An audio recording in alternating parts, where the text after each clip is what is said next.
اگر آج تمہارے ہاتھ میں صرف ایک نوالا ہو اور سامنے کوئی ٹوٹتا ہوا انسان بیٹھا ہو تو تم کیا کرو گے؟ رات کا سناٹا تھا۔ علی کے قدم تیز تھے کیونکہ جیب خالی تھی اور ہاتھ میں صرف ایک روٹی۔ اچانک آواز آئی، رکی ہوئی سانسوں جیسی آواز، بیٹا بھوک بہت ظالم ہوتی ہے۔ علی چونک گیا۔ سامنے ایک بوڑھا آدمی تھا، آنکھوں میں خوف اور چہرے پر آخری امید۔ روٹی علی کے ہاتھ میں تھی اور دل کے اندر سوال، یہ روٹی ماں کی ہے یا اللہ کی راہ کی؟ وقت جیسے رک گیا۔ رات دیکھ رہی تھی، چراغ کانپ رہا تھا۔ پھر علی نے خاموشی توڑی، روٹی آگے بڑھائی اور صرف اتنا کہا، اللہ دیکھ رہا ہے۔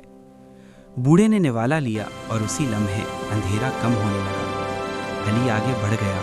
بھوک ساتھ تھی مگر دل ہلکا ہو چکا تھا، کیونکہ جو اللہ پر بھروسہ کر لے اس کی کمی اللہ خود پوری کرتا ہے۔